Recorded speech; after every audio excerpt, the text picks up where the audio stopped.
Mental work is the hardest work to do. That's why so many people avoid it. Like, how are they even affording to eat or live? And I ended up, that company ended up going bankrupt. And they put me in almost $200,000 worth of debt. Do you feel like we're going to go through the same type of like job loss? And that caused me to have to be self-reliant. The only person that's going to take care of you is yourself. And I would just put that money in there for the next 2 years. That's what I would do.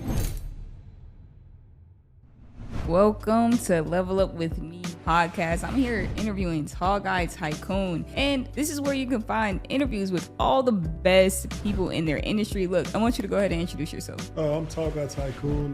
Real name, a government name is Armando Pantoja. I talk about on Instagram, I talk about tech, stocks, investing, and just emerging technologies like AI, blockchain, and other technologies like that. Where are you from? Like, what's your ethnicity? My father's Puerto Rican. My mom is black. So my father left when I was 3, so I didn't really have a lot of connection with that community until later on in life. I actually played basketball in Puerto Rico, pro ball in my early 20s. So that's why I kind of like reconnected to the Puerto Rican side. Well, did you also reconnect with your father? Nah, still don't know him. Still no, bro? Nah. Okay. I haven't seen him since I was 3. So, but he talked to me on on Facebook sometimes. On Facebook friends? Yeah, we Facebook friends, but I haven't met him since then. Okay, wow. So like, I know we got deep super fast, but like, yeah, how did that impact you? No, I mean, yeah, because I actually put up a post about like 2 weeks ago. And some people got mad, some people were appreciative. And I said, if you're over 35, you got to stop crying about not having a father when you're growing up. You got to change and be a man. And I believe that, right? Right. Is that everybody has problems, and I had a father. My father left when I was 3, and it did hurt me early on, but it also put a chip on my shoulder. And that there was a positive chip on my shoulder. That made me, work harder, try to prove to myself that I could do these things with or without a father or whatever, it don't matter. Mm-hmm. And it pushed me to another level. So I'm actually appreciative. I'm glad I didn't. And this sounds weird, but I'm glad I didn't have a father because that adds to my story, right? Because my story wouldn't be as impactful if I had a father. So I'm glad I didn't. Wow. Yeah. So you were growing up in a single mother household. Yeah. I remember you spoke about how you would remember Easter, and Easter is like the holiday where everybody comes out, even if they don't really celebrate any other holiday. That's the day everyone's going to church. Yeah. And I just want to know, how did hunting for eggs on Easter make you a millionaire? All right, so there's a story I always tell, man. It's that's another one of the most impactful moments in my life. It's a story. It's like one of the first memories I have. Like I was like 5 or 6 years old, and in the Southern church tradition, Easter is the biggest holiday by far. Everybody wears their best clothes. The pastor saves his best new sermon for that day. The choir, if they get new robes that year, they're going to wear them on Easter. So it's a big day. You're going to be in church all day, right. From morning to night, But the biggest thing for the kids was the Easter egg hunt that happened between it was a morning service and evening service. But in between time, we had a picnic dinner or whatever, a picnic lunch or whatever. And then we'd have an Easter egg hunt. And that was the thing that all the kids waiting on. So we couldn't hardly get through the first service because we sitting there waiting for this big Easter egg hunt. Right. So when the Easter egg hunt came, it was one particular year when I was like 5 or 6. I remember the first one I really remember. The pastor said they were giving I don't know what it was, but it was like $500 prize or something, or gift cards or something, which was significant back in those days. Yeah, $500. So especially for a single mom, or whatever. And my mom was like, my brother was 2 or 3, and I was like 5. And she whispered to us, she said, "Look, you listen to me, and we're going to win this race. Listen to me, and we're going to win this race." And so the pastor's on the side, and I don't know if he had a gun or whatever. He may have shot in the air. I don't remember it. I remember it like that. So the pastor go, and my mom and all the mothers and all the church people lined up watching this because it's a big event. Okay. So everybody goes. So all the other kids, and it seems like in my little mind there were hundreds of kids, but it probably was like a few, but it seemed like a lot of them. So they say go. They all take one big step, and they start getting their eggs. It was all in this big field. My mom takes me and my brother's hands and runs all the way down to the end of the field. And then when she gets to the end, while she's running, everybody's looking at her like she's crazy while she's running down this field. Like, what is this woman doing? Don't she see that she's running past all these eggs that are obviously in front of her? Everybody else is not stupid enough to not understand the game. Like, she's not understand the game. So the mothers are whispering, people are laughing at her, but she keeps running. Gets to the end of the field, tells me and my brother, now you start getting the eggs. And that impacted me because when we were getting the eggs down there was nobody down there. That means that the entire field down there was open. That means there was no competition. There was nobody fighting over the eggs. We had a clear field to get as many as we wanted. So we quickly filled our baskets while everybody else was on the other end fighting over the eggs, trying to grab them, all that competition. We were on the other end completely unfeathered, and we were getting all the eggs we wanted. We ended up winning that contest. But what that really taught me is that you have to be ahead of the crowd in everything you do. If you're with the crowd, you're gonna lose because that's where all the competition and the fights and all this stuff happens. And investing, tech or whatever, you have to be ahead of everybody. Because when you're ahead, there's no competition over there. You 6 months, 12 months ahead, you're thinking, you may look crazy like my mom. You may look like what's this person in AI? What is this person in blockchain? What is this person doing all this other stuff? But by the time everybody else catches up, it's too late. You were ahead, so you didn't have any competition. You were able to get as many eggs or investments or whatever you wanted. And then by the time everybody else catches up, it's too late. You already won. And that's what that lesson taught me growing up. And I kept that with me to this day. I still think about that every day. I think about that lesson, and it impacted me and it helped me out in countless ways. You know, from that lesson, I would really be curious to know, like, how do you get ahead? And then how do you know when you are ahead? And it's not just a fluke and you're not just following some like shitcoin. Like, how do you know you're really ahead? That's the risk of being ahead, is that you're so far ahead of everybody. You're doing whatever you're gonna take on more risk than everybody else. Mm-hmm. So you are gonna get into some stuff that ends up being just a fad or being just luck. That's why you have to diversify. And like, especially like you said in crypto, you can't just put all your money in Dogecoin or whatever because you believe you're ahead. Because even though, like me, for example, I believe in crypto as a future with all of my heart. Like everything, all of my passion, everything, I believe in crypto as a future. Then people would say, why haven't you invested all of your money into it then? It's because in the back of my mind, I know there's a risk. Is that even though I believe in it and I'm almost positive it's gonna be a future, not only as an investment, but also in tech, you know, as in the tech world, it's gonna be the future. I know in the back of my mind as an investor that I could be wrong. And if I'm wrong, how do I protect against that? So then as an investor, the way my investments are structured are completely different than what my beliefs are, because I'm protecting myself in case I'm wrong. And that's how you have to approach when you're ahead, especially in tech or whatever, or investing.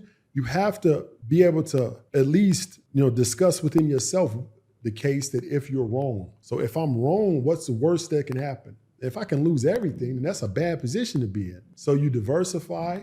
You make sure that you know the worst case scenario, what can happen if you protect against those worst case scenarios. Why do you believe so strongly in crypto? Like, what's indicating you? Like, what were the indicators? Like, I believe in blockchain technology. I believe that this is the way the world is going. I believe in decentralized finance, decentralized data storage, and blockchain provides all of this. So blockchain basically solves the majority of the problems we have with data. And I'll give you a good example. Is like our voting system is in complete disarray. And every single state has a different way they vote. Like one state may vote in paper, another has voting machines, another does mail-in voting. So that creates a system where there could be a ridiculous amount of corruption. We see it every year. Right. Every 4 years, whoever loses said that the other side cheated. Now that's possible because there's no system or centralized system where we can actually count the votes. Blockchain would be a solution to that, because there's in a blockchain system, the data is transparent. The data is redundant, so it's copied across multiple places instead of just being in one place, or one particular central party can control the data. And it solves all those problems with the voting system. It solves all the problems with finance. It solves all the problems with any place where we store data, like a title of a car or a deed of a house. All the blockchain solves all of those problems. Most of the legal problems we have, 9 out of 10 of our legal cases in the court system are due to possession like fights, like who owns this house, or who owns this car, or who owns this bank account. Most of our legal court cases are dependent or based on ownership, and blockchain will solve all of that, almost all of it. So that's why I believe it's the future, and I believe it's going to be a big part of our future going forward. And I think most people don't really believe in it because they're not really sure like what it is, you know, right? Like when it comes to blockchain, if you had to explain to a 5th grader, like how would you explain it? Okay, so I would describe how normal transactions happen now. Let's say, for example, when I go to Walmart and I scan my Visa card. All right. So what happens is that Visa has control of all the data, like your bank, whatever's in your account, or how much is in your, how much you owe, or how much you can use on your card. So that signal when you scan the card goes up to Visa. It checks to see if it's a valid transaction. If it's a valid transaction, your account has the capability of taking that charge, sends it back to Walmart or wherever you're at. Then it says you can spend that money. Then it adds it to your account, right? But that's a centralized system. So that means that Visa can choose to deny you, Visa can choose to give you more credit, take away credit, whatever. Visa has all the control in that centralized system. Blockchain, decentralized blockchain, means that no central person has the control over that. Because no certain person has control over it and it's decentralized means it's not just on one server, it's on multiple servers. So right now, like with that Visa system, right, it's a centralized system. So that means the Visa has control of everything. So blockchain, the system is distributed. So that means instead of being in one place, it's in the computers all over the world. Mm-hmm. And because it's in computers all over the world, let's say for the data of that transaction, if I send you one Bitcoin, that data is distributed all over the world. So instead of being in one computer, it's in 1,000 computers. So every computer has that transaction. I sent you one Bitcoin. So if a bad actor goes in and tries to change it on one system, if it doesn't match up across the entire system, then it won't be a valid transaction. So because it's distributed, because it's transparent, and because it's redundant, there's no way that anybody can fake a transaction, stealing your Bitcoin, or lie about something that's happened on the blockchain. Right now, that's basically going to stop a lot of the problems that people are. Then why haven't people adopted it? The average technology takes 25 years to be adopted. Mm-hmm. I'll give you a good example. In 1975, Kodak invented the digital camera. Right? When is the first time we actually saw digital cameras? You may be too young for that, but when's the first time you saw digital cameras being used on phones? It was in the early 2000s. You was probably like a baby then, right? Mm-hmm. How old are you again? I was born in 2000. Yeah, so you don't remember that. But I remember, I'm old enough to remember when digital cameras first started coming out in the early 2000s. Mm-hmm. But it was developed 25 years prior to that. Kodak invented it in 75, but because Kodak had most of their sales, most of their revenue came from paper pictures, they kind of dismissed it, pushed it down. Even though they invented it, they could have been the first ones to came out with digital cameras. They pushed it away because they wanted to keep making money in the traditional method. So a lot of times when new technology comes out, you got big players that make their money in a traditional way. So they don't want this new technology to take over. So they'll push it down. Also, the individuals, like just the regular consumers, people don't like change. Change is costly, change causes frustration, and change causes people to have to adapt to new ways. And then people don't like change because of those ways. If you go to an airport and you look behind the counter, if you ever look behind the counter and see what they're working with on those systems, if you ever seen it's all text-based, it's no pictures, it's no graphics. The reason why it's like that is because 20, 30 years ago, the airport spent billions of dollars developing that software. And if it works, why are they going to change it? They're not going to spend another $1 billion, $2 billion just so it's nice looking. So a lot of times corporations, companies, they'll stick with technology they already have because it's cheaper, it's easier, and they don't have to retrain everybody. So that's the same thing with blockchain. Blockchain will require an entire society shift. So a lot of corporations, a lot of big entities, a lot of individuals don't want that. So they're going to fight against it. That's how all technology takes place. That's what happens with all technology, I should say. Oh, that makes sense, though, because it's just going to cause disruption.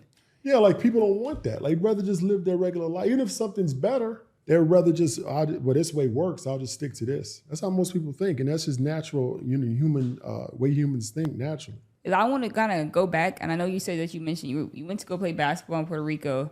I know that you also played basketball in college, right? Yeah. But you didn't ball for very long. You realized you weren't really good once you got in there. Yeah. How'd you make that transition from playing basketball, being a ball player, to doing engineering, software engineering? So I was so that's my two passions in life was basketball and software engineering. And I just got off a podcast this morning and I was like, it's a lot easier to be a star software engineer than to be a star NBA player. It's a lot easier. It's more competition in basketball than it is in software engineering. Because everybody plays basketball. Everybody's not a software engineer. But right. I realized that when I was in Puerto Rico that I wasn't going to go to the NBA. I was 22 and I was it was a pro team. I was getting paid to play. And I was on the path to be on the national team in Puerto Rico. But it was but I had already graduated college, computer science. I loved computer science. So this was about 2000. I graduated in 2005. So it was 2006 or 2007 I was playing. I realized that I would never have that kind of career I wanted in basketball. Mm-hmm. But I still saw a path to do something with computer science during those first 2 years. So I was thinking if I keep going with basketball, I would lose the knowledge I had of computer science. So I wouldn't be able to go that path after 10 years of playing basketball. So I made a decision to go back to Tennessee and start a software career. Well, and I think that a lot of people who are playing sports in college, they really struggle with making that decision of okay, because it's like you put so much work into basketball, and it's like ever since you was a kid, that's what you dreamed about, and it's like it's over, Right. Like you'll never play basketball in the NBA. It's a hard decision to be so young and to like accept that, because you still at 22, you got so much opportunity in your life. Mm-hmm. But to be honest, sports is if you either got it or you don't at 22, and it's over for sports. You either on the path to you're supposed to already be in the NBA at 22. To be honest, that's 4 years of college, 22. So if you're not in the NBA by 22, your chances are very slim of making it through like overseas or something. So it's a tough decision for a young person to make. That part of their life is over, but you still got all these other opportunities. How would you, like, if you had to give advice to someone who's kind of in that predicament right now, that's like they're in college or maybe they are looking to go pro, whether it's the NBA, the NFL, like what type of advice would you give them to make the decision? Because you still became a millionaire, you're still successful. Yeah. Playing ball overseas or even in NBA is harder than people think. Because you have certain players get guaranteed contracts, certain players are going to be on the team the whole year, but it's not like college and high school. College and high school, you made the team at the beginning of the year, you're on the team the whole year. They're not going to cut you mid-season. Right. NBA, every week you got a chance to get cut, Or overseas, or you playing pro, you can be cut every single day. You walk into practice, have a bad practice, you could be cut. One of the star players don't like you could be cut. The owner just didn't like something that you was wearing that day, you can be cut. And it's not like high school and college. So it's a life with a lot of risk. Even in the NBA, it's like that. People only see like LeBron, D Wade, and all these other players. Those players are the stars, they're guaranteed, but they don't see the other 10 people on the roster who are traded in and out every day. They showed a picture one time of LeBron when he started with the Lakers and LeBron now with the Lakers. Yeah. There's 2 people that's still on that team. Everybody else got rotated out. So that's how pro sports there are. If you're not the first or the second star, then everybody else is just rotated out. So it's not really a secure job, really. And like I said, that's what made my decision. And that's what I would tell a lot of younger people who are in that similar situations to think about it, right? Is that you want to live that life for the next 10 years, you want something more stable. And something that was more stable for you was software engineering. Yeah. And you went to school for that. And what happened when you got out? So you graduated, right? Where'd you graduate? I graduated Austin Peay State in Tennessee. Austin Peay State in Tennessee. Austin Peay State. Okay, and then you went straight to work? No, so after that, I taught at a school, a junior college for a little bit under a year. Because when I graduated college, I knew I was going to play basketball in Puerto Rico. Mm-hmm. But I graduated in May, but that season didn't start until January. So I had to wait. I had to do something until then. So I worked at a junior college teaching computer science for that 2 semesters, the summer semester and that fall semester. And I went to Puerto Rico and played ball. And I did that for 2 seasons. And I came back to the States. I got a job at a company called EdgeNet. And I worked there for 2 years up until the 2008 housing crash. And then I got laid off because that job was, it was an early AI company. Mm-hmm. And they dealt with new home builds. It was basically to figure out how many windows and doors would fit in a new house. They would run the blueprints through it. And that company started to lose money because the housing market was crashing that next year. Right. So they laid off a bunch of employees, and I was caught up in that layoff. So I was on unemployment for 1.5 years, and that's when I built my first software program called Key Prowler. And while I was at home, I was on unemployment. I wanted to build it. It was a language back then. I don't know if it's still out. It was called VB.net. Mm-hmm. And I wanted a way that I could learn this it was a new language at the time. It's old now. I wanted a way to learn this new language but also make some money. So I came up with this idea of an application that you could put on your computer to monitor your kids. Mm-hmm. Like if they're on Instagram didn't exist back then, but they were on MySpace. They're talking to child predators and stuff. So I built this program called Key Prowler in VB.net, and I sold it online. For $59 per license. I ended up making a good amount of money, and I ended up selling that. That was the first company I ever sold for 6 figures. And I used that money, and I started a software company called APAN Software in Florida. Mm-hmm. And that company I kept for 5 years. The first 3 years I did extremely well, made a lot of money, and I overhired, and I spent too much on aesthetics. I got a real nice office. I bought a car under the company. Mm-hmm. I hired all these employees, and I overspent. And I ended up that company ended up going bankrupt, and it put me in almost $200,000 worth of debt. So after that, I went and got another job at AAA, the car company, and I worked there for 5 years. But in the middle of that time, and at night I was a teacher, so I taught computer science at night at a university in Florida. Tampa. And I used that money to pay off those bad loans I had.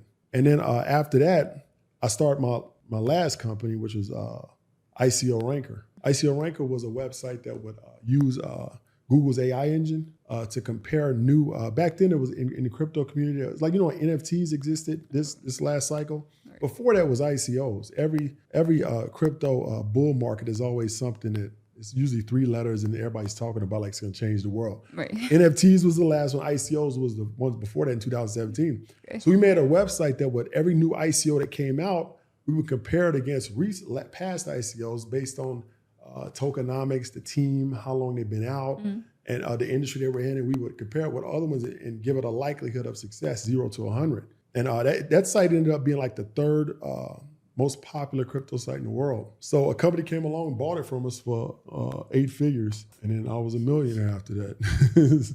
Wow. Okay, so we got to go back. So you said you lost your job as part of like the 08 recession, along with like 8.7 million other people who also lost their job during that time.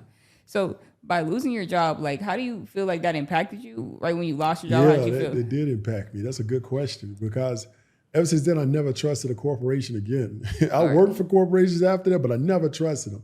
Because one of the worst things that happened at that company is that when I got fired, I went to the office and they were like, Mondo, we got to let you go or whatever. Mm-hmm. Here's your box. They gave me a box. And that was my first job. So I had my whole like little cubicle like decorated. It was decorated. And all this stuff like, and I had to walk back and like, I remember everybody's faces looking at me. Because I had to fill this box up. And they had a security guard there. Like I was gonna go nuts or something, Whoa. That was the worst feeling ever. It's like it's almost embarrassing. It's embarrassing. I'm filling this box up. Everybody's like looking at me like I'm like almost like you got like you going to the electric chair or something. Yeah. And I fill this box up, I'm walking out and telling everybody bye. There's a security guard behind me. And I told myself when I was taking that walk, I will never trust the company again. I will never bring my personal belongings. My desk will be empty. I'll work there, but I'll never go through. If I get fired again, I want just my stuff in my pocket. I'll walk out. So I never trusted the company 100% after that. I always thought that this could be every day I walk in, this could be my last day. Well, how would you act if this is your last day? I never trusted the paychecks, never trusted any of the long-term goals, and never took any personal belongings. Mm-hmm. And that caused me to have to be self-reliant. Like your only person that's going to take care of you is yourself. You can't trust. I don't have a problem working 9 to 5s and stuff, but I also say you can't trust them either. You have to provide for yourself. Like there's a lot of fear mongering going on online about, the recession being now, like there's a whole new recession. The crash is going to be bigger. Do you feel like we're going to go through the same type of like job loss or like that you went through in 08? The thing about it is that our government keeps injecting new money into the society. So it's almost like, and I always give this analogy, I say it's like a rich man that went broke. If you find like a millionaire, there's plenty down here in downtown Atlanta, and you take away all his money and all his assets. Well, he still has a good name. He still has credit cards. He still has a lot of stuff. So you may not even notice the dude is broke for another 5 to 10 years until he runs out of all those lines of credit, Right. And that's kind of how I think the United States is, right? Is that we're living on credit. That's why our national debt is so high. That's why they keep just injecting new money. So but when it hits, it's going to hit hard. Now, I don't know when it's going to hit. It may be 2 years, 5 years, 10 years. But I believe it's going to be 3 or 4 times worse than the 2008 crash. Because even we should have crashed in the pandemic, but all that money got injected and it kind of artificially held us up. So one day we got to pay for all of that. I don't know when it's going to happen, but it's going to be worse than the 2008. Right, because the credit bubble will be popping. Yeah. And why would that make it worse than 2008? Because now we're leveraging credit to go get real estate. It's because, first of all, in 2020, I think it was 800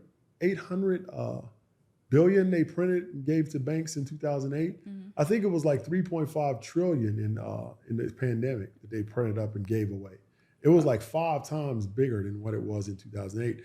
Now, if you inject that much money into the economy, something has to happen. Massive inflation, which we already saw. Right. A lot of times we see these housing prices going up, whatever, and we're happy because our values of our homes are going up. But that's a byproduct of inflation.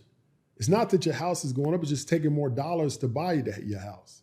It's not the value going up. It's just that the value of the money's going down. So that's why we see a lot of this stuff. You go into the store. I remember I was in Publix like 2-3 weeks ago, and a pack of bologna was $8. Like, that's ridiculous. Bologna was $8, like beef bologna. It was like $3 5 years ago. Yeah. Like that's another sign of inflation. And that's how it's hitting us that we don't realize. It's in inflation. All the prices are going up. Our wages are stagnant. And the average person can't even afford the average home now. And that was all that's a byproduct of all that money they injected into the economy in 2020. Okay, wow. And so now people, because then if a pack of bologna costs $8, then people are struggling to even make bologna sandwiches. I know. And that used to be my favorite struggle They used meal. to be the struggle meal. Yeah, like I used to go get the toast, put the bologna on there. That's actually why I bought it, because I was like, for some reason, man, it just went in my head. I just want a fried bologna and hot sauce sandwich. I haven't ate one in years, right? It's, sometimes you just, man, like you just think back in the day and you're like, man, that's what I really want, man. They used to hit, like. Yeah. So I went to the store, man. I was like, I don't eat pork no more. So I was like, well, I want to get I'm going to get beef bologna. It was $8 and I think 69 cents. So how's that impacting the people that like low income households? Like how are they even affording to eat or live? That's what I'm saying. And so what happens with like lower income is that they get affected the most because they don't have the job they're not able to move around. Like for example, if I wanted to make more money, I would just invest more money, right? Or I would just do something like that. If you're poor, you don't have a big skill set, you're kind of dependent on the local economy. And whatever job, let's say, for example, you're just like a McDonald's worker, right? Now, you don't have the skill set or you don't have it yet to be able to go work, let's say, be an accountant. So you don't have that fluidity to be able to just bounce around. So you have to be dependent on just the McDonald's in your area. So that causes inflation and recessions hurt poor people way more than hurts. A lot of times rich people get rich in recessions. And that happened in the Great Depression is that I think the top 20% got richer in the Depression. The bottom 80 is the people who suffer. So it causes like bigger gaps in the wealth between the poor and the rich. Now with information being like so easy to gain, like do you still empathize with those who don't have a high income skill set and like how would you recommend like those who are struggling to, get more income coming into their household to do so? It depends because some people just don't have the maybe like the IQ or something to like just learn certain stuff. And IQ is just a lot of that's genetic. You're just born, being able to pick stuff up easy or not. But some people are just, to be honest, just don't. It's like somebody told me this one time. They said mental work is the hardest work to do. That's why so many people avoid it. Physical work is easy. You go work and you go home that day. You're tired, but it's over. Mental work, it goes on over all day, every day, the stress and stuff. People literally will avoid that because it's hard. That's why they go home and just watch comedies and NFL and stuff because that just makes your mind, you don't have to think. Right. So people don't want to watch documentaries. They don't want to watch the stuff that makes them learn because that makes you think that's hard work. So whenever people avoid that kind of work, I don't give them any like slack on that. Mm-hmm. Like, cause it's like you said, it's a lot of ways to make money. It's a lot of ways. Like I can count them. I told somebody in a previous podcast 4 ways to make money. Like there's so many ways now that if you just put your mind to it and you just spent the time to look through it, there's almost no way you couldn't have several side incomes where you would be a little bit more secure in your finances. If someone wanted to pick up a side income, I know you shared 4 different ways to make money, but if someone wanted to pick up a side income, they work full time. They don't really have a lot of time. They may not have the capacity to do it. Like, what would you suggest? I would just tell you stuff that I saw, and I've always been good at just coming up with ways to make money. All through my 20s, all through my 30s, I needed some money. I could always figure out a way. And what I would do now is that if it were me, like I don't like for me, it's like it's not worth it. But for somebody else that's coming up, it could be worth it. I think Etsy's a good example. Etsy does digital products on Etsy. What I would do is I would go on Etsy. I would find the people who are selling digital products and have a lot. You can see their sales on the reviews. I've done this before in the past with certain different things, not this particular one, but like on eBay, that's the same strategy I would do. Find the people who have a lot of sales selling a digital product. And then just duplicate that product. Not 100%, but make a different version of it that maybe that person doesn't have yet, or maybe like a different version that fits a different like group, maybe a demographic, and sell that. And I'll give you a good example. I'll give you a real good example that I thought up yesterday. That's good. So we bought me and my business partner bought a bunch of land in Florida, right? Like I think it's like 10 acres. And we're trying to just figure out, we got a good deal on this. We just figuring out what to do with it. So I was like, all right, man, why don't we put a bunch of tiny homes on it? Because I've been talking about tiny homes a lot. He was like, yeah, that's a good idea. And so he called up his contract. His contract said, we were going to ship some in. He was like, why would you ship some in from China? He said, just give me some blueprints blueprints on one and I'll just build them from the blueprints. Went online and on eBay, there was like a $40 blueprint for a tiny home.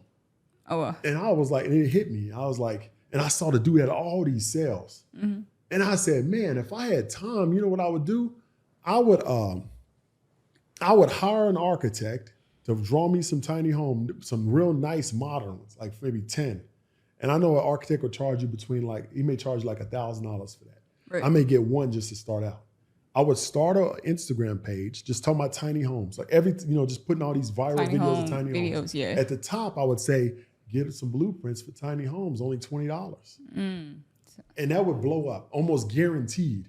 Yeah, so that's the Instagram theme page. Yeah, creating an Instagram theme page and selling a low ticket digital product that's associated with whatever that theme page is posting. So like tiny homes, or even people do it for AI, just finding a whole bunch of viral videos on AI and reposting it on one platform and just having a low ticket offer in the bio. So I think that's a really good way to make money. But I think most people are really weary nowadays because there's so many scams out. And even you said you got scammed back in the day with before Coinbase existed.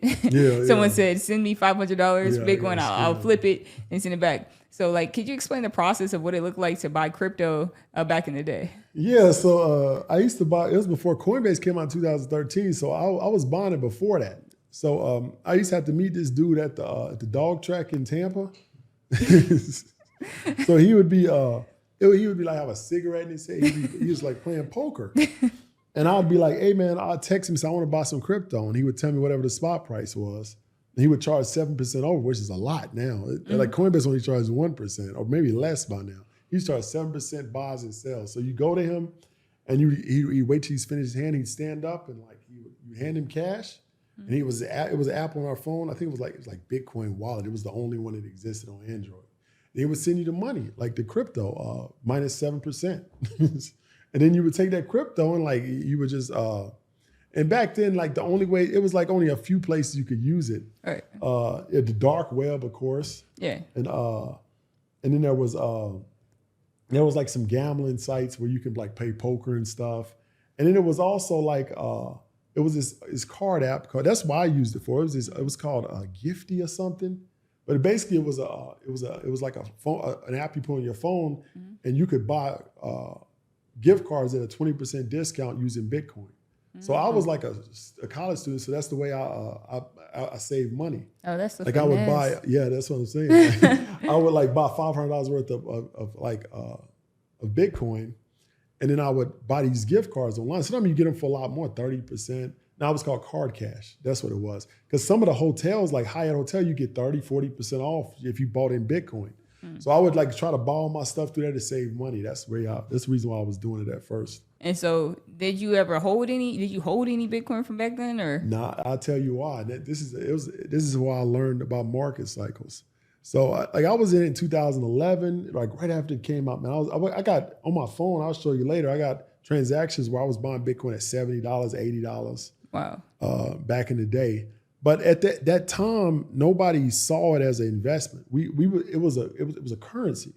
So we were just buying it and using it for stuff. That's what almost everybody I know that was in Bitcoin was doing that at that time.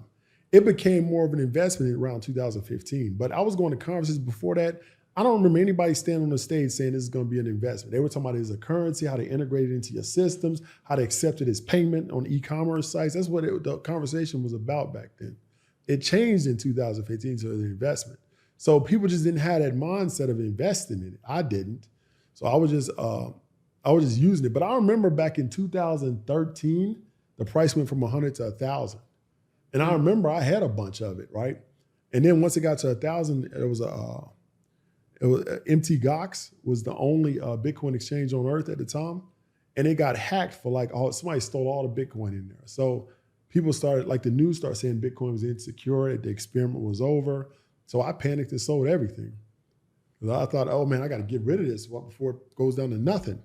Wow. And then I kind of forgot about it from like 2013 to 2015. I didn't even like look at it. Didn't even like, I just, it's over. I thought, Now I remember my friend called me in 2015. He's like, you seen Bitcoin? I was like, he was like $1,400. Then I started getting back into it and I saw Ethereum. Ethereum had just come out like a month prior to that or whatever. And it was like 30 cents. And I was watching Ethereum and it went from 30 cents to $30 to $3, $3 to $4. Then I started buying it because I was like, man, it just hit me that I could just put my money into this, wait for it to go up and just get my money back out. Right. And then I called my friend up and I actually changed his life because so I was telling him, hey man, this is new investment called Ethereum, man. And he was like, come on. He said, man, I don't want to be involved. Because 3 or 4 years prior to that, we did a stock deal. We did a stock together, and it went up real bad, like real fast. So I got out while it was going up, but he held on to it. Yeah. So then it crashed down. He lost all his money. So he blamed me for that. And I said, I told you to sell it, man, but he didn't sell it. That was like real early. It was like 2009 or something. Like I had just started trading stocks. I was like 3 years in, right? And it wasn't all this information and stuff. But it wasn't an option. And it was just a stock. But I got out. He didn't get out, and he lost his money. So he blamed me. So that was like 2009. So 6 years later, I say, man, getting into this thing. He said, man, I'm not trusting you. You cost me like $4,000 back on that one trade.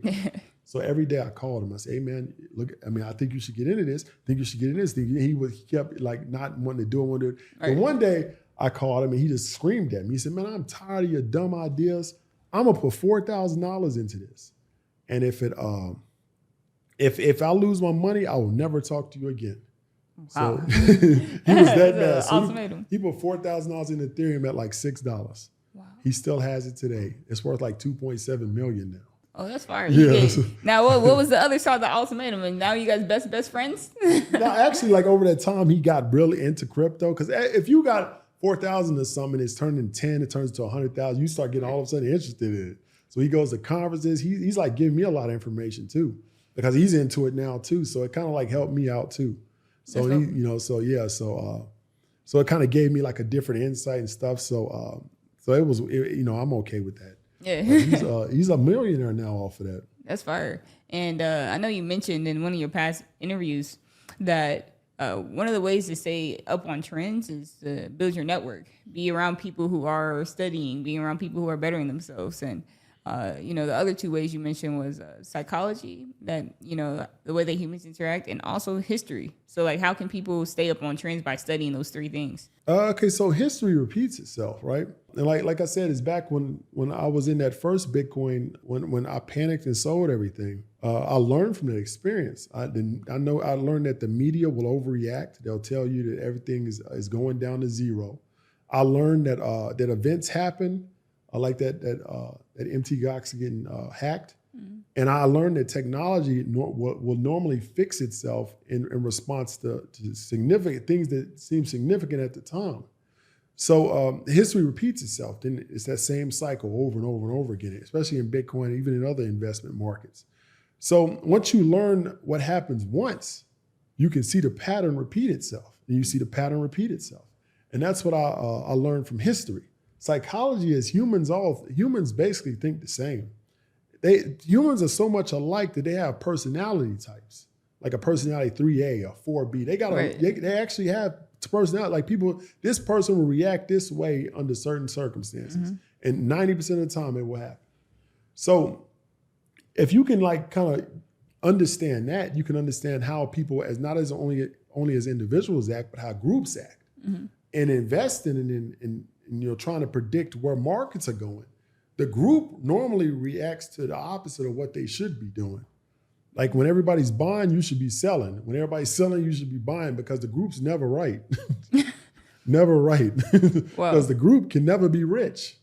The economy and society will never allow it. And because rich is relative, right? So it has to be by definition, to be rich, we're all rich now. If you compare us with people 200 years ago, everybody's rich. We got air conditioners, we got cars. Nobody had that 200 years ago, even the richest man.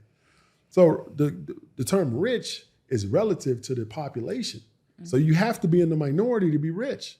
So if masses are doing something and it moves, like let's say the level of rich up, then you still got to be above them to be rich. So you can, if the masses are doing something, it can't make you rich. Well, it can't. It's impossible by definition. When you were working, I know you mentioned that you were a teacher at school, teaching computer science. I taught computer science at a university and also at a community college. And then community college. And then I don't know if we spoke about this, but you said that you also worked at Google for a time. No, I got interviewed at Google. You got interviewed at Google, but you didn't get that job. No, I didn't get that job. What job did you end up getting? I got a job at AAA. The car is roadside assistance. Yeah. But I was a software engineer. They're a lot bigger than roadside assistance. They have a bank. They have insurance. I didn't know that. They have. I know a lot of people don't. They have travel. So I was the head of the travel team. Mm-hmm. So they don't have them here, but in Florida they have travel centers you can go into and you can book travel through AAA. And they have that in most of the country, in many states of the country. So I was the head of that for about 5 years. Were you working 2 jobs at that time? I was working on my own stuff at night. No, I'm sorry. I was working as a teacher at night because I had a $185,000 loan I had to pay off from that previous company failing. Yeah. So I tried to go bankrupt, but it was too restrictive, so I just paid it off. But so I'd work all day from 9 to 5. I would from 5 to 6 I would eat or whatever. Then at 6 to 10 I would work every night. I did that for 2.5 years to pay off that debt. Yeah, most people who are in debt, they aren't really, they don't know how to get out of it because they have to keep paying interest every month. And there's like a joke that people with 2 jobs are broke actually. Like, it's true. And so because they don't have a lot of time or money, most times the people who are working 2 jobs, from my experiences, is that the way that they spend money doesn't change. So even though they be making more money, that they'll still be spending more money as well. So how did you budget? The thing about it, man, is that I learned over my life that the silent killer is interest. Right. And most people don't even realize how much interest is killing them. And because most time people go buy a car, they don't look at the interest rate. They may buy a house, don't care about the interest rate. Then they take out some credit cards to pay for some trips, they don't look at the interest rate. And then pretty soon, if you don't look at all that and track it, you could be paying $800-900, maybe $1,000 a month just in interest payments every month. Right. On your car, your house, your credit cards, the things that you buy on time, like like now people have that one click where they just can buy anything online, Klarna and stuff like that. And they don't think about it as that how much interest rate that is. They just see it as that I'm just paying it over time. But that interest will kill you over time. And a lot of people just don't even pay attention to it at all. But I think people need to pay more attention to that. And you pay off whatever has the highest interest rate, you pay that off first because that's killing you the worst. Right. You know, like for example, you got a car and this car is like let's say you got a 2.5% mortgage on your house. That's so cheap. It's so cheap. The loan is so cheap that you may never pay that off because it's not really affecting you. But you may have a 20% interest rate on a car that's completely killing you. You should actually focus more money on that interest on the car than the house. Because the interest rate is where the pain is coming. It's not the money that's going out, it's the interest rate. And so when you were like getting out of debt, you had one big loan for $180,000? It was several different ones. Several different loans. And then were you just eating like off a bologna sandwich? What was your you were on the struggle mode diet? Yeah. And like how did you really get through 2 years? Every dollar, man, I cut down. So what I used to eat for lunch when I was at work, I would but I could have afforded more, but I wanted to put every cent towards that debt because I didn't want that debt. So I would go to work and I would have I would get 6-pack of ramen noodles, and I would go to like the Dollar Tree or whatever, get a bag of vegetables, of frozen vegetables, and I'd leave them in the freezer at work. And I would take some noodles out, put them in the microwave, and take a handful of those vegetables, put it in there. And I would cook it in the microwave, and that's what my lunch was every day. For 2 years? 2 years, almost. Sometimes I splurge, but most of the time, sometimes I get a Starbucks, but most of the time that's what I ate every day. Your sodium levels had to be high, buddy. It probably was. It had to be high for sure. I ate that every day, just so I could save money. That's good though. That's good because, like I said, I think majority of people are struggling getting that debt paid off. That's the thing about it is that people don't want to.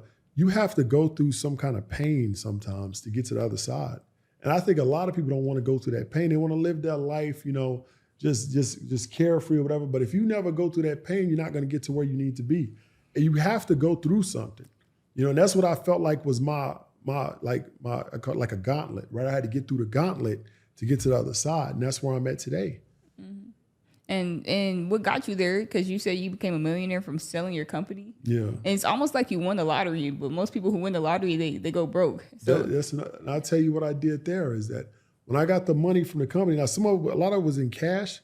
I'm sorry, the majority of it was in stocks. We got cash up front, but it was stock that was vested out for 6 months, and the rest was a year. And then we also got warrants, which was 2 years out. When I got the money, I was a millionaire as soon as they sent the money over, and I kept working at AAA. I worked for AAA almost 2 years after that. Oh wow! And people was asking me like, why are you still working, whatever? Like, and I tell you why. It's because first of all, I was a software engineer, so I was making like $175 a year at AAA, and I actually liked that job too. That's another thing because they had basketball, full court basketball court. They had a gym. Oh wow, that was treating y'all nice. They treated us nice. That's why I kept it too. And I actually liked working. That was the only job I could say I really loved working there. But when I got that money, first of all, I didn't know the tax, how much I was going to pay in taxes. Okay. So I did not know. Like I didn't know how much was it capital gains or was it going to tax it as regular income? Okay. I thought it was capital gains, but then some of it, I didn't really know. So I was kind of scared to make any decisions, so I had to pay the taxes.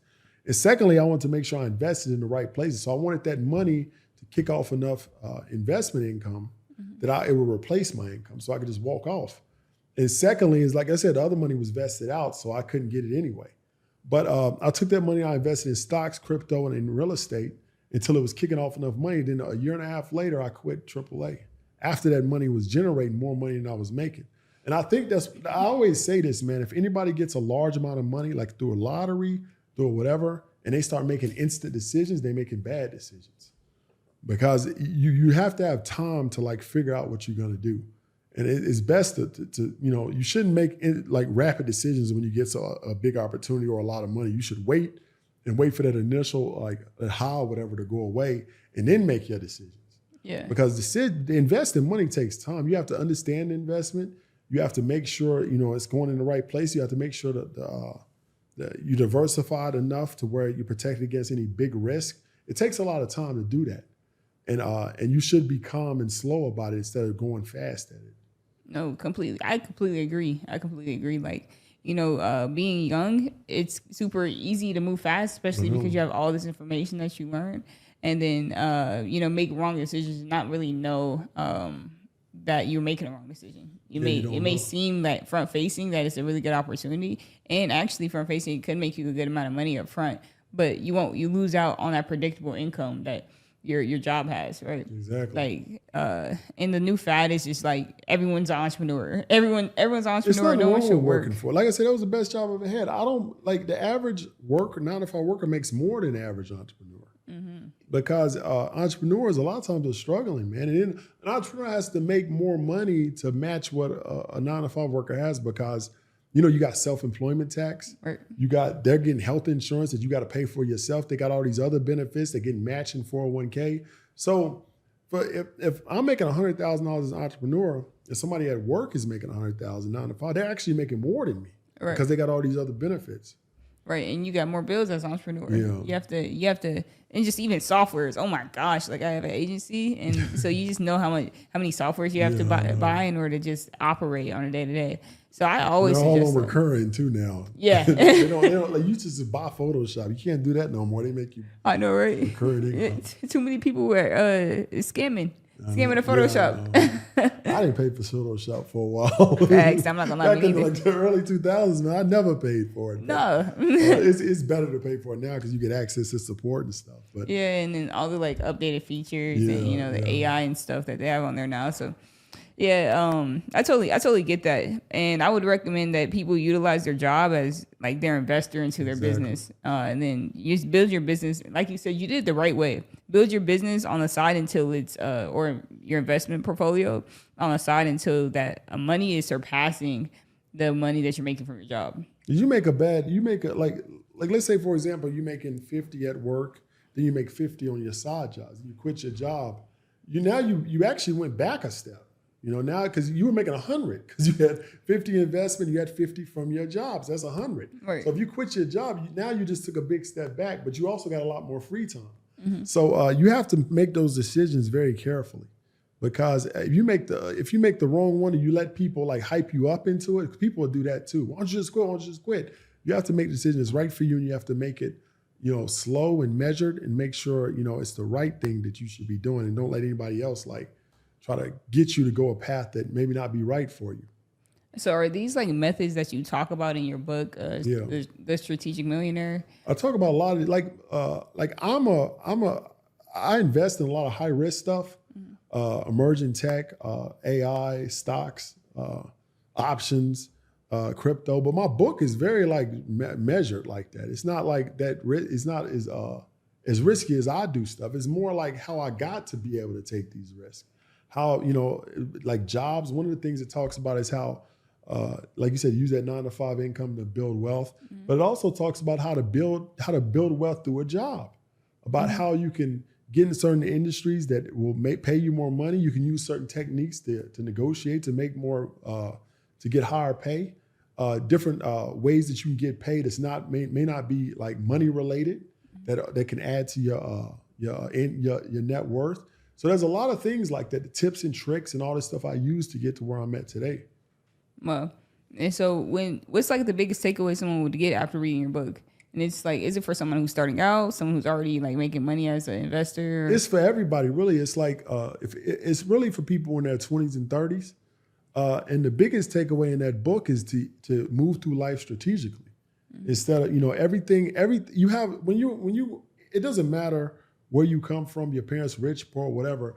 It's like we're all sitting at this table right now. A dealer and gives everybody hands of cards. Everybody has the same hands of cards. I mean, everybody has this a different set of cards, I should say, right?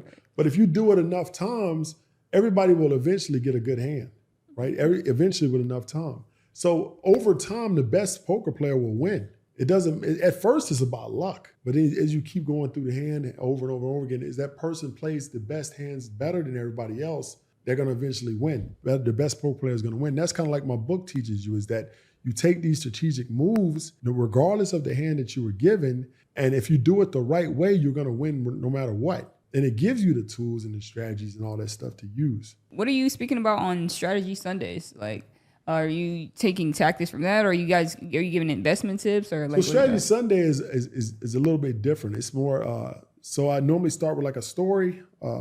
Tell people like a story that teaches you something, and then I just talk about different stocks, investments, cryptos, and where I see them going over the next maybe year or 2 years, or maybe for the next week. And we talk about different news and different updates in different markets. So how much money do you feel like someone needs to have, like as far as a safety net, in order before they start investing, or should someone start investing a small percentage of their income? Like right away? Like what do you suggest? That depends on age. Younger people, they can take a lot bigger risks than somebody that's older. If I was young, and I told somebody this the other day, I was like, if I was like 20, man, I would take crazy risks for the next 5 years. Throw money at everything, because you can always afford to get it back. You can always you can take crazy risks from when you're 19 to you're 24, and one of them will eventually play out. But let's say they don't, you're only 24, you got plenty of time to recover. Right. But if you're like 60 or 55, you can't do that because you don't have the time. Time's not on your side. So if it was me, and I was like 20, I would just take some big risks, start some companies. I would fly across country and start a startup with somebody. I would do the crazy stuff because one of them will work out, right? And you got time to recover, or either you're going to learn or you're going to recover. So it'll benefit you no matter what. But as you get older, you lose that ability to take those risks. So you only got a few years in your life that you're able to do that. That's why I always say, even my own daughter, even my own son, I would say, go crazy before you're 25. Try everything. That's what I tell everyone. That's what I'm saying. But you're 25, 26, you got to start kind of like straightening up. Yeah, that's like my biggest thing. I tell people, like, just go ahead and F it up. Like, yeah, go ahead and F it up. Because like, I'd rather like make all my mistakes now, learn as much as possible now, because now, once I get older, I know I'm going to be more successful because of it. Yeah, you will. But I realize a lot of my peers are people that are even younger than me. They're scared of taking a risk. That's what I'm saying. That's bad. Yeah. Yeah. And it's just kind of like nothing could be. Nothing can happen. Yeah. Except what's the worst thing that happens to you is dying. That's not going to happen. So Yeah. what? I mean, if everything fails, go back to your parents' house if you can. Yeah, that's what I'm saying. It's like, yo, everything fails you. Like, you can figure something out. Like, you just got to live like a minimal lifestyle and just keep trying stuff because something's going to work out. Something will work out eventually within those 5 years. Because by the time you reach late 20s, early 30s, you can't do that no more. You're going to have kids. Your parents are getting older. You may have to help them. There's a lot of things that come into your life in your 30s that you can't take those chances no more. So you that's a very precious time, man, that you could take the craziest risk possible. And I would take advantage of that. So with like the craziest risk possible, if someone is like 20 watching this, like what would you recommend that they go do? I know you said you'll do some crazy stuff, fly across the country, do a startup or whatever, but like right now in this day and age, what would you recommend people invest their time into? What would be a good investment? If I was 20 right now, I would, first of all, you got a lot of energy too. I would do every job I could do. Uber Eats, Uber, anything, TaskRabbit, and I'd probably have a regular job. I would take all that extra money and put it into maybe like long-term options in stocks that were related to blockchain. That's what I would do. And I would put it into Bitcoin, Ethereum, XRP, and all these coins and spread it out among those coins, get some stocks, and I would just put that money in there for the next 2 years. That's what I would do if I was like 20. And that would almost definitely pay off. Wow. You know? And then I would take all that money from the revenue and then buy some real estate with it. Okay, so you would take the money that you make from your investments after the 2 years? That's what I do too. That's one of the strategies I do. If I do a high risk trade or high risk option or something, I make a bunch of money, I put it in something safer, like real estate. You know, I take that money, that's what I'm gonna do in the next Bitcoin boom. Is that I got a lot of crypto investments. As soon as they get to a certain level, I'm gonna take off some and put it right into real estate. That's one of the safest investments possible. What type of real estate do you invest into? Is like multifamily? Well, multifamily, single dwellings, and I'm starting to get condos now. That's dope. So you gave a lot of sauce today on how somebody could go from being completely in debt. You said that you became a millionaire with a 450 credit score. 450. Because after the company failed, I owed all that money, and the way I paid it back, I had to make deals with them. Like I couldn't pay them back that interest stuff there. So I'd call them and say, "Look, man, I can pay this back, but you got to stop the like interest building up." But when you do that, that's a charge off. I'm not, I'm not a credit expert. Some kind of way it's a charge off, so it doesn't, it like kills your credit. All them accounts just get killed. Right. So I had like a 450. A 450 credit score. It was hard. I look it up, man, like 450. How can it be this low? It was 450. It was all red. Everything was red. Wow. Yeah, I can't even imagine like seeing that. Yeah. Like mentally, how did you keep going when you had a 450 credit score? I never really was. I'm not a big believer in using credit for personal stuff. Even back then I wasn't. I got that because I had personal guarantees on business loans. Right. But I never I've never bought a car on payments ever. I bought all my cars cash. Every car I ever had, I never bought clothes, TVs, nothing like that on credit ever. Only thing I got on credit is my house. The business stuff, of course, but I mean, not like my personal stuff. I don't use credit I never believed in using credit for nothing that wasn't making you money. And I always felt like that. So the lack of credit didn't really hurt me. I just paid everything in cash. Why I had a 450 credit score. But that 450 was crazy, man. Like I'd open up Credit Karma, and it took a lot of work to fix that. But I told you, after I got my money, I paid a law firm to fix it all. And it took them about 2.5 years. I got like an 800. Wow. Yeah. Well, look, so what would you say is like the play like of the day? I need a play of the day from you, and that's just basically something that you could do that if someone's watching this, they'll be able to look at you and take advice from you, be able to take action to better their lives and help them level up. So that's another play I would do too, and it's a concept called positive arbitrage, right? So positive arbitrage is when you find a source of money that costs you less, and you use it to purchase an asset that makes you more, right? And this is a play that I'm working on now, and I've done in the past for a small level, but I'm doing it on a bigger level next. And it's the small SBA loan play, right? And I've done this on a smaller level, but I've never done it on $10 million, $20 million. That's my next big thing I want to do. And me and my business partner are working on it, but I've done it on like 6 figures and up to like a little bit over $1 million. That's as far as I got. So there's a website. There's websites out there. Now, I'm in tech, so I look at tech companies. Websites are like called Empire Flippers. And there's another one called Flipper, and they sell web projects, or web companies, e-commerce, software as a service, stuff like that. So these companies kick off a certain amount of revenue, maybe 20% of whatever the company's worth or whatever. So it may be selling for like $5 million, right? A company. Let's say less. Let's say it's $100,000 company, right? It may kick off $5,000 a month in revenue or in profit, right? So you could pay for that up front, but then it may take you 2.5 years before you break even if you bought it with cash. But if you buy it with a loan, like from the bank, like a business loan, I think it runs at 10, 11, 12% right now. So it still wouldn't match up because that 12% the profit would be lower, but you can do an SBA loan. SBA loans right now, I think, are at 5-6%. Now, the thing about SBA loans is not the interest rate don't matter, it's the term. Right? You could do an SBA loan over 20 years. Oh, wow. So that means that if you take that $100,000, you do it over 20 years, you're only paying like $300-$400 a month on this company, right? But in the company in the short term is making $4,000 or $5,000 a month. So you're making a difference to that without even having to, because you got this loan and the term is so long that you can build this company up while you're doing it, increase the revenue, take some of the SBA loan to like maybe pay for ads, build the company up, build the revenue up, build the profit up. So now the company's worth more and you sell it for more than you paid for it. And then you close out that SBA loan. Well, yeah. And I've done that on a smaller level, but I've never done it on a big one. That's my next big play. So are you buying like smaller tech companies, e-commerce businesses? E-commerce, the last one we bought was a t-shirt company.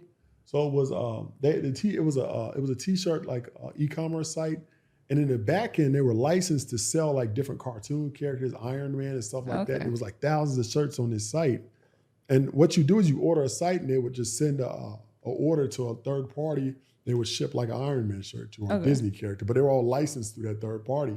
And we bought that company using an SBA loan. We built it up so we used Google Ads stuff to make more profit. And then we sold it back. And let's say, for example, we took $100,000 out, we bought this company. We sold it back to somebody else we sold it for like $150,000 and we paid back the loan. So now we got $50,000 extra. And it only took us like 2 months to do that. Because we're just trying to build that profit up so we can sell it for more based on the multiple. So that's cool. So then what are the requirements to get an SBA loan? To get an SBA loan, you gotta have 3 years of tax returns. They have to vet the business itself. So this SBA loan doesn't like look at so much as your personal credit. They do look at that too, but they look at more what the business that your person. It has to be an SBA approved business. And there's certain requirements that SBA businesses have to go by.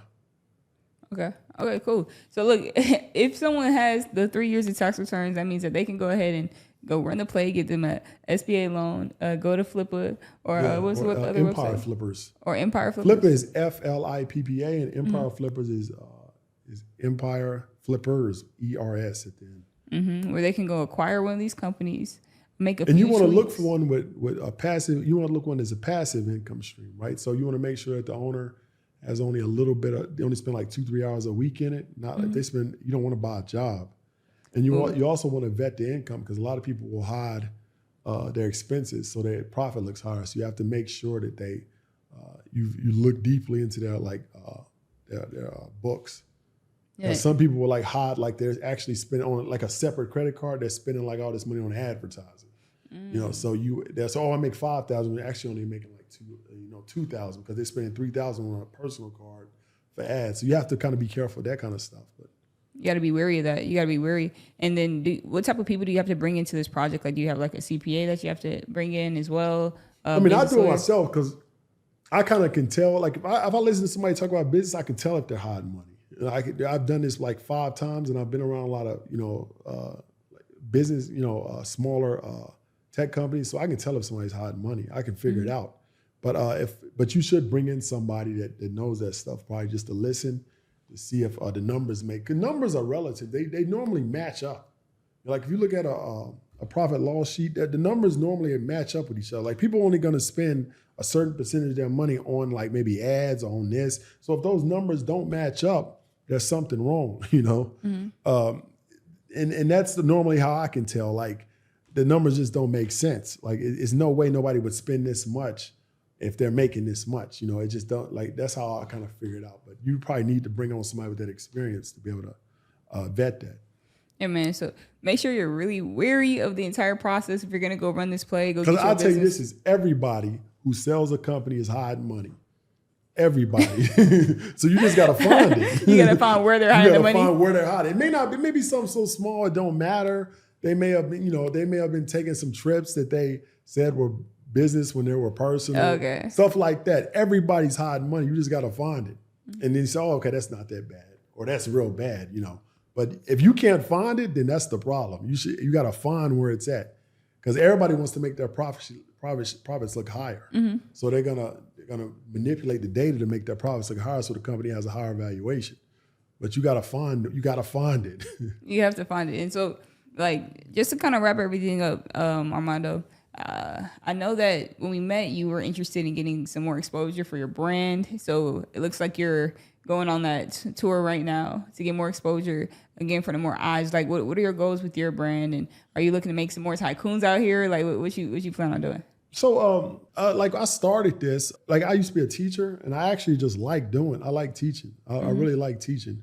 So it's kind of like a passion of mine, but I also want to expand my brand for business reasons, right? Because the bigger I am as a personality, the more people, like, I get one positive thing about being a big brand on social media is that it's not even like, you know, I got a Discord I sell. And that actually is we do options, we do stocks, we do crypto, we got free, they're allowed to come to free events and stuff like that. But that's not where the power is at. The power is in the brand, the personal brand itself. I have celebrities, NBA players, I have businessmen call me, and I get so many, I guess it's like a deal flow. I get so much deal flow from this. Like people telling me about real estate, people telling me about businesses they want to be a part of. That's where the value is. The value ain't in this, you know, like the classes stuff, the courses, that don't matter. It's the deal flow. And that's where the power is. You know, that's why I want to increase my brand, increase that deal flow. Yeah, and like the relationships from your personal brand. That's what I'm saying. That's where the power is at. Like most people don't realize that. They're like so focused on selling to the consumers that the power is in the brand. In the personal brand, and you can do a lot with it. And that's why you see people like Robert Smith and all these, now all of a sudden they're trying to get it, you know, because it's more, you can't buy that. You have to either have it or you don't. Thanks. You know, you can't just instantly buy it. It don't work. He can build it up. Of course, he got the money, but you have to be able to, you know, like we call it, like activate people, or have your brand out there, personal brand, so that you get that deal flow in. Of course. And so, where can people find your brand? Tall Guy Tycoon on every platform: YouTube, Instagram, TikTok, Twitter, which is X now, and any other platform. It's TALLGUYTYCOON. All right. Look, make sure y'all tap in with him. And before you go, you know, I had to ask you, like, what is the new trend? What's the new trend going on right now? I need everybody to know who's watching this podcast so they can go ahead and do their own research. Okay, so in crypto, what I believe, and we talked about this earlier, is that there's always a new exotic thing that's related to crypto that everybody talks about. It was ICOs in 2017. It was NFTs this time. I think the next time is going to be DAOs, which are decentralized autonomous organizations. I think that's what everybody's going to be talking about in the next Bitcoin boom, which is in the end of 24, early 25. If people get an early path into that, they can make a lot of money. If you understand, like if I would have, like, NFTs came out and I really didn't understand that yet, not NFTs itself, but understand how there's always a different exotic thing every time. If I would have got NFTs early, I could have made a way more money than I did, because I kind of dismissed it. That's stupid, whatever. I shouldn't have done that. Even though they were kind of stupid. But I should have saw the opportunity in them and invested. I kind of dismissed it because, like you said, you have an emotional mind, you got a rational mind. My emotional mind dismissed it. Yeah. My rational mind should have saw the opportunity and invested in it early. I dismissed it for months because my emotional mind kept telling me, it's stupid. But this time it's going to be DAOs. And if you get early enough into DAOs, when you start hearing about it, you can make a ridiculous amount. Hey, y'all heard it here first. So you got any last words for him?